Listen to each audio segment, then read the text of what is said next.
Hey guys, what's up? Hitmarthroy here, and welcome back to Mario Superstar Baseball for the Nintendo GameCube. As we get started here, and talking about what we did last time, which was namely just getting all of the possible star missions that we can do at this point in time done for Mario's team. Everybody is currently done, just to show that off real quick. Everything else we cannot currently clear at this level, so that means we've basically got free run to go hopefully pretty quickly through everything. I'm going to be challenging the teams essentially as fast as I can here and going through them as quickly as I can, but there's definitely some other stuff that I want to do in particular on this first run, so we'll talk about those in a second. Before we do though, you might notice something if I decided to go ahead and give this a little attempt here, and that's that the audio might sound a little bit different, and if you watched last episode, you might have also noticed that towards the end the audio was a little bit different. What I'm thinking about doing, and I've not set this in stone, it's just a thought, is I'm still recording these videos as I do normally, got Audacity up on one window, got the game capture up on the other window, that kind of thing. But I might go back and listen to my audio on the microphone that I'm using, and then re-record it on my Valve Index headset, because it's got a much better microphone. At least I think it does. If you guys think that one sounds better or sounds worse, then do let me know. Because you're hearing the Index right now, as opposed to hearing the Blue Snowball in the previous episodes. Oh my gosh, that was a really bad inning. But do let me know what you think. I'm very curious to find out if one in particular sounds better to y'all than the other. I would wager it's probably the Index headset, because I think it's got a pretty good microphone, but we'll see. Speaking of getting to hear your comments, it was actually really nice to be able to see all the support. I was honestly shocked to see that many people that quickly thinking, oh wow, he's like actually back, he's still posting content on the internet. This is the first video that I've recorded since the, since the initial batch that I recorded for episodes 1, 2, and 3. So, I've got a good idea of people being pretty receptive to seeing this again. And apparently the game as a whole has been rising in popularity. Definitely not because of me by any stretch of the imagination. I'm under no delusions of that. But apparently, like, the Mario sports games, and in particular the baseball games, have been really popular as of late. So, apparently I completely unintentionally decided to strike while the iron was hot. It was more a case of just wanting to play the game, but, you know, either works.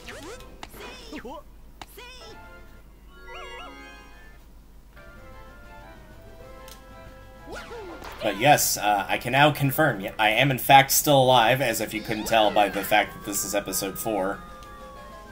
Nice catch.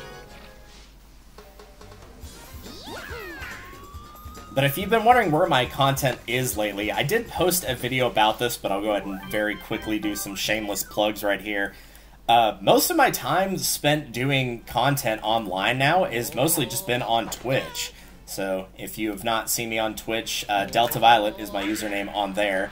I did post a video about that, but it's been several years since I posted. I think it's been about, like, 4 at this point. But yes, I have been streaming on there. I keep all my streams archived on Hitmarthroy live streams here on YouTube. So, if you want to watch any of that previous content, all that content is completely available.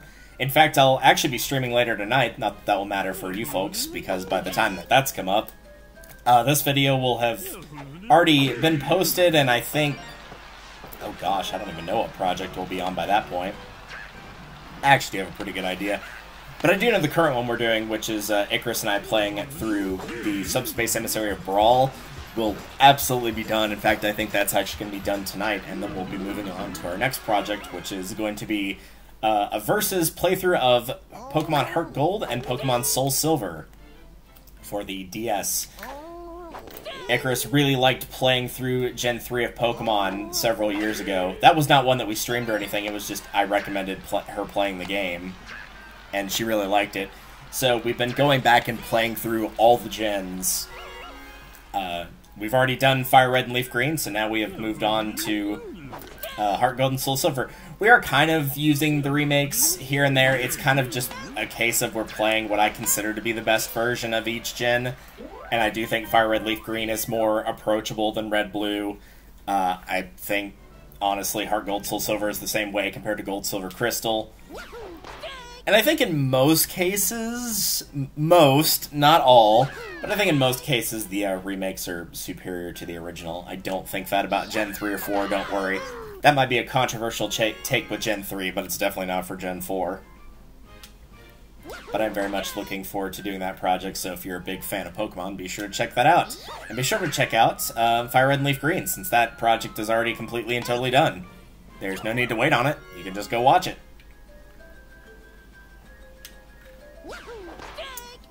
So now that we're a decent chunk of the way through this particular game, let's get back to the baseball and talking about this field, because we've actually not been here yet. We've only been tackling Yoshi's Arena.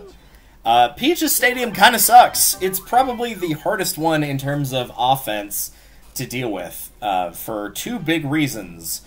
One, as you've already clearly seen here, the walls of the stadium are pretty high, and there's the other thing right there. The walls of the stadium on this are pretty high. In fact, there's really only one other stadium that's got really high walls, which is Bowser's, actually. So, as a result, this can make it kind of hard to hit home runs as opposed to the other stadiums that have a pretty low wall to clear. That extra height actually can make a pretty big difference. The other reason, as you just saw before Mario batted, is that somebody... Let's see if I can convince him here. There we go. Juked him out so Shy Guy could get to first. The other reason is all those blocks that are up there in the air. And there are different types, and unfortunately, ultimately, most of the time, it's going to result in the exact same thing happening, regardless of which one you hit. So, not much can be done about that, but there are different types. Yeah, that didn't really matter. I tried to stop him to juke him out again, but they were too smart. But yes, multiple different types of blocks that can be hit. There are the bricks, as you just saw, that look like the standard Mario bricks, that can either turn completely solid when you hit them, or they can give you a team star. There are also note blocks that you can hit, which will bounce the ball further, depending on which direction the block is actually hit physically, be it on the top, on the side, on the front, whatever. And lastly, there's, of course, the ones that are semi-transparent, like the one that you saw me hit. They're just kind of invisible. I don't think that was the one I hit, actually. I've already forgotten. That's a good sign.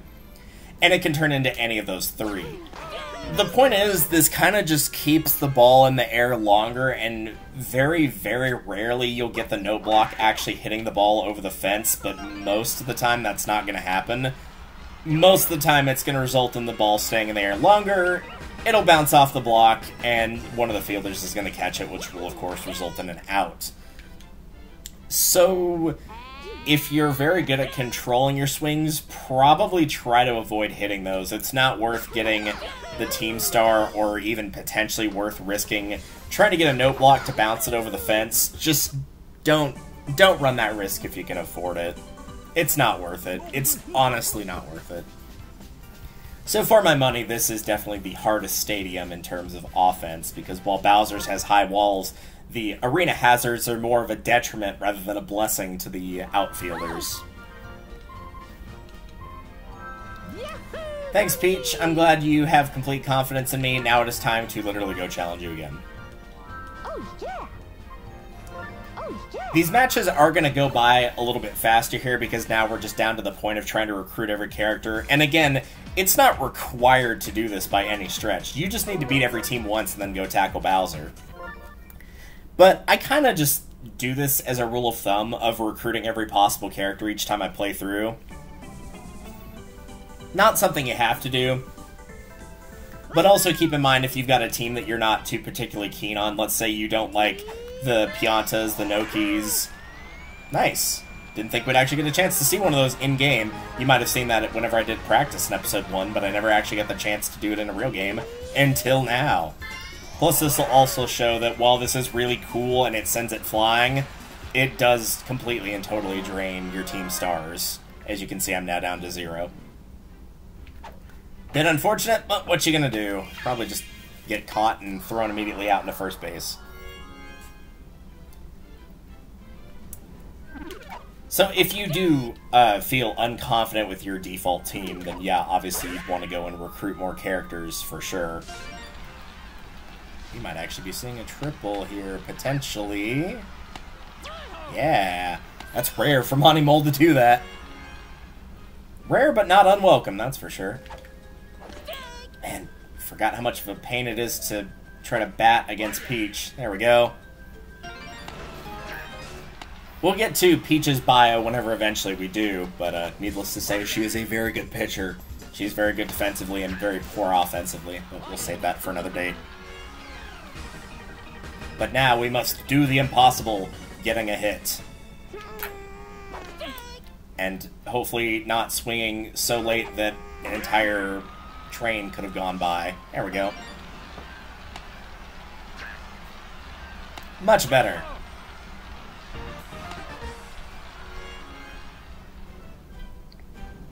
Show me what you got. He probably could have made a diving catch for that and honestly got it for an out, but for whatever reason, he did not do it. Yeah, he absolutely... Even if that hadn't been an out from catching the ball, he definitely could have stopped that from going to the outfield.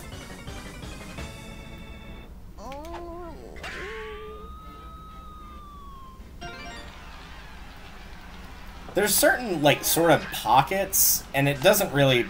Yeah, it doesn't really matter what particular arena you're playing in, but there's just, like, certain areas where the AI can't seem to effectively go, like, when going straight for the ball, for example, and that just happened to be one of those kind of pockets. That's why they didn't really run directly towards it. Also, you might notice that even though Noki got tagged out, it did mark that mission as clear. The reason why is because Noki crossed first base, so it did count as a hit. It doesn't count as a hit if you are... Oh, that was just straight up bad. I should have used her... Well, no, I couldn't have used her special. I already forgot. I accidentally used them all up when Mario got that home run, but that's alright. We might potentially have a chance to get a mercy rule here. If we could finish him off in 3 batters, that would give us a fair few of the characters, but I think I've already talked about the issue that finish him off in 3 batters has, and that's that all of a sudden they'll become home run / base hitting machines until somebody inevitably gets on base, and then they'll just refuse to swing at anything, and so there's no possible way you can win the mission at that point.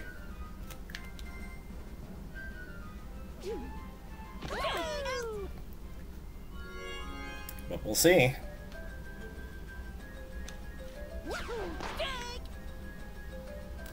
It is good to be back playing this game, though. It has been a hot minute since I've gotten the opportunity to work on playing this. I think I mentioned it somewhere in the video on episode, I think, 2, but I recorded these initially pretty much, like, a month ago. And then got sick, like, immediately after. Thankfully, those were not correlated, but yeah, came down with a pretty nasty stomach flu. Which, oddly enough, the only symptoms that I did not get at the stomach flu were all stomach-related ones. It was very weird, but basically everything else I got in just, like, rapid succession. I can't confirm outright that it was stomach flu. It's entirely possible it was, like, flu proper. I mean, I've talked about it before, I think, on live streams of why there's really no point in me going to the doctor in terms of doing it for work, because they don't care if you have the flu or COVID or anything like that. They'll just say, wear a mask, we'll see you tonight. So, unless you actively need the medication to help you get over whatever you're sick with, there's really not much point in spending all that money to go to the doctor, even with having insurance from work. Just kind of a waste of time, otherwise. Which is a horrible mindset, but it's entirely true. If it was cheaper to go and get checkups, I would do it more frequently. But it's not. Just gonna block him from going to third. That's why I don't like finish him off in 3 batters.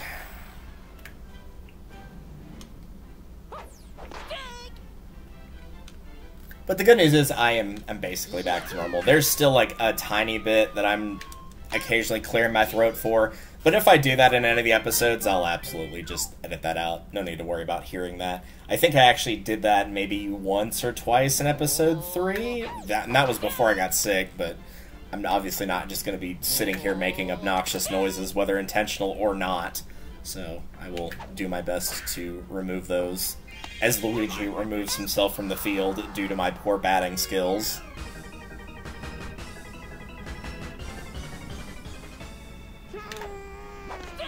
Just a little bit late there. That was a good hit, but unfortunately it was too high into the air.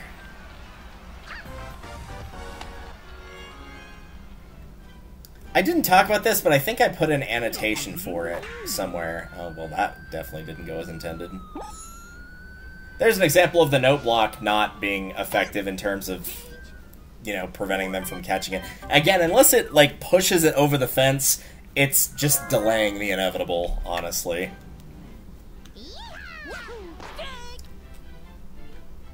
Anyway, going back to what I was saying, I did not mention this, but I do think I put an annotation for it in the first episode, I'm pretty sure, is that even though you can move left and right in the batter's blocks, you can also move up and down as well. Moving up will make the ball more likely to be a grounder, but not necessarily, and moving back will make the ball more likely to be a fly ball, but of course that means that the distance they travel is going to be shorter and longer, respectively, for going up and down in the batter's box. Ultimately, you can do this, but I've found, at least personally for me, like 95% of the time, it just tends to make your swings go worse.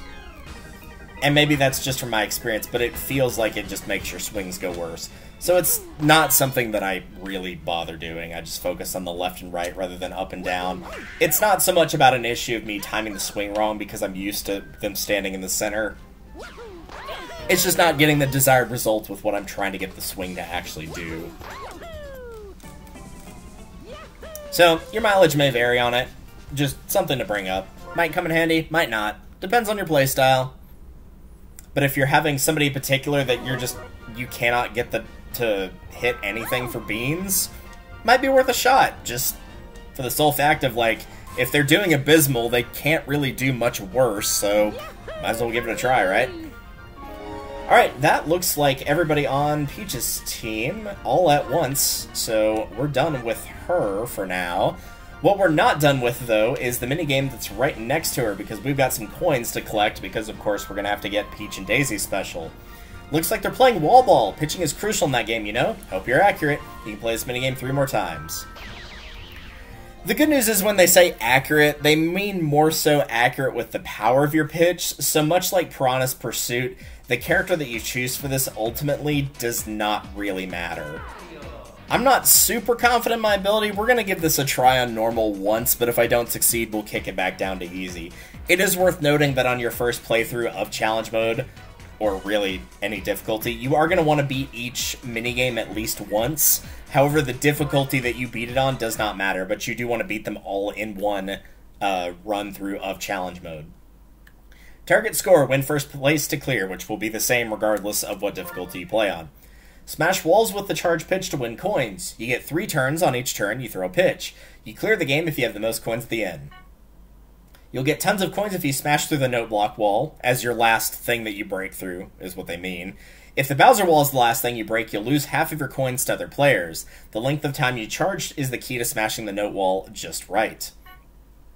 As you can see in the screen right here, there actually is a little meter that it shows, much like it would in practice mode.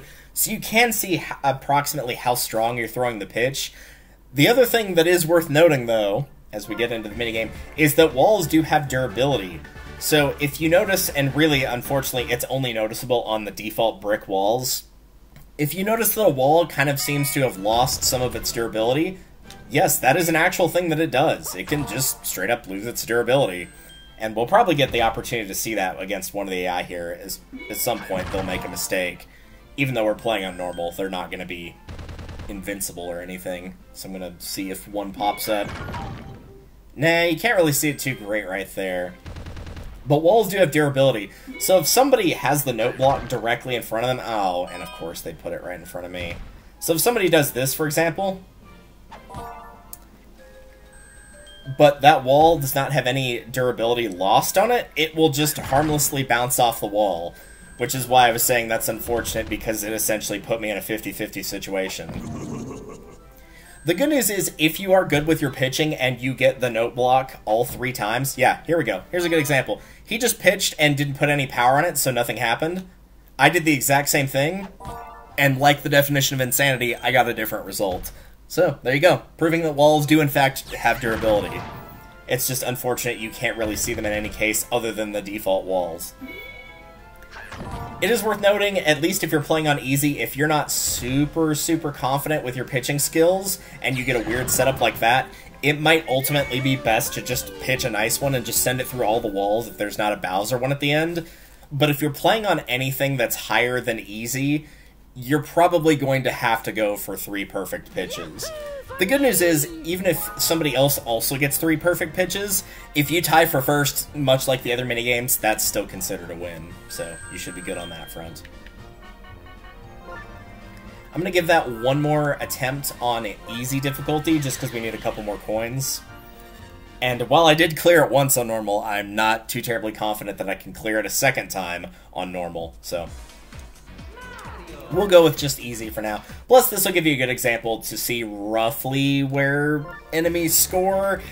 Honestly, it kind of varies. There have been times where usually the person that starts the end of the first turn in last will end up winning the game. I'm impressed that was correct. I thought I threw that a little bit too hard. Because they give you this bar, it's less about focusing on your character's animation like you would in an actual baseball game, and more so just focusing on where the meter is.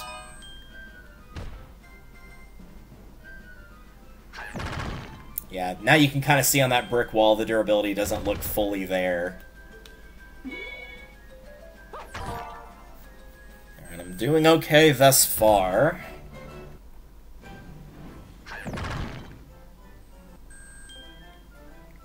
Ideally, yeah, he's not going to go for the note block. He probably should have, because he was the biggest threat to win.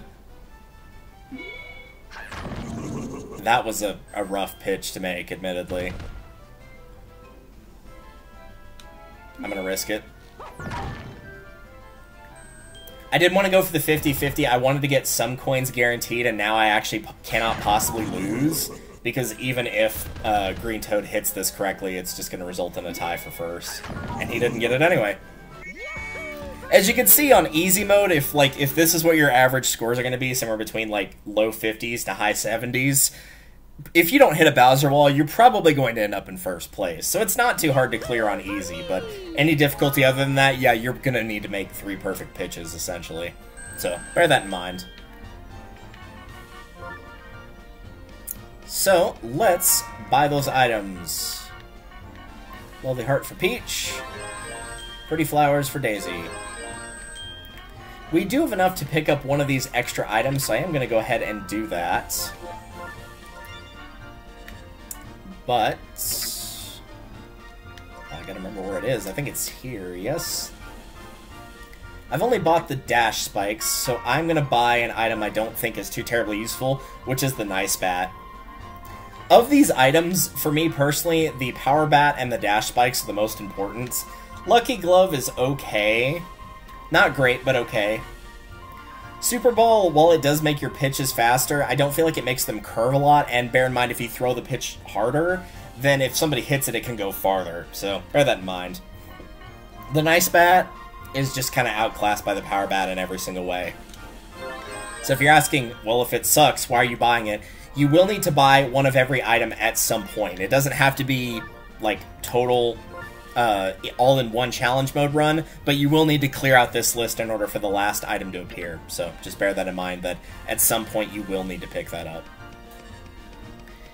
In the meantime, oh gosh, I don't think we're gonna have enough time, ultimately, to play through another game against either Donkey Kong or Wario. So instead what I'm going to do is I'm going to go ahead and go through our character bio, because we've not done that yet. Let's talk about Monty Mole. Oh boy, here we go. Let's start with the positives. Monty Mole has one job that he can do pretty well, and that's playing shortstop if you're finding your opponents are getting a lot of base hits. Because his ability allows him to move extremely quickly while holding the ball, you can physically tag people out before they get to first, second, or third base. Because throwing from shortstop to a base doesn't take much arm power, he can throw to one pretty well, too. Aside from that, do not keep this guy on your team. He's good at bunting? If you can't seem to get hits with this guy and you've got someone on base with under 2 outs, sacrifice him to let somebody advance closer to home. He can also steal second base decently effectively, better than anybody else on the team. But this guy's batting is nothing short of abysmal. Charged, not charged, he cannot hit for beans. The window of margin is tiny, meaning you'll either hit a grounder and get tagged out, or hit a pop fly and it'll be caught. He's the worst pitcher on Mario's default team as well. Fielding on him is okay, but if you're using Mario's team, best bet is to probably mix up your outfield with other characters. Too long didn't hear, put him in shortstop, swap him out for somebody better at your first chance. So yeah, if you've been wondering why I've been kind of dunking on Monty Mole since we started with Mario's team, now that might give you a pretty good idea as to why, and I don't think I've ever seen any tier list rank him super highly. I'll probably actually make my own like little tier maker list at some point, but for the time being I'm not going to worry about it.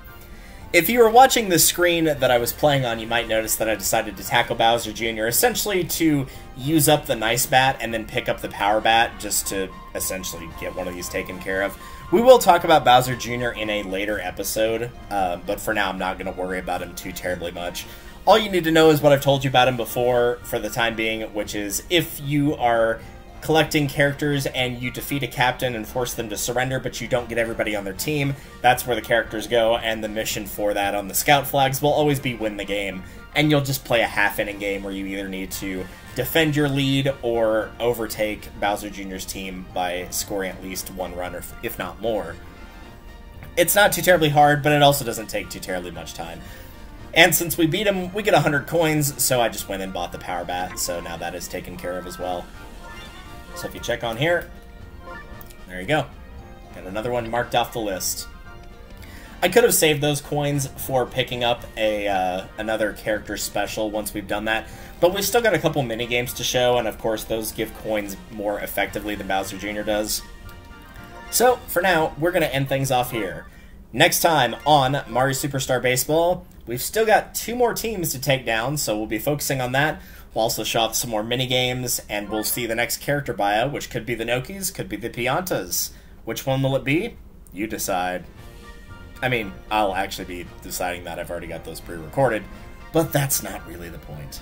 Either way, take care. I'm glad to see you all back again. I'm glad you're very excited for this project as well, and I will see you in the next one. Later.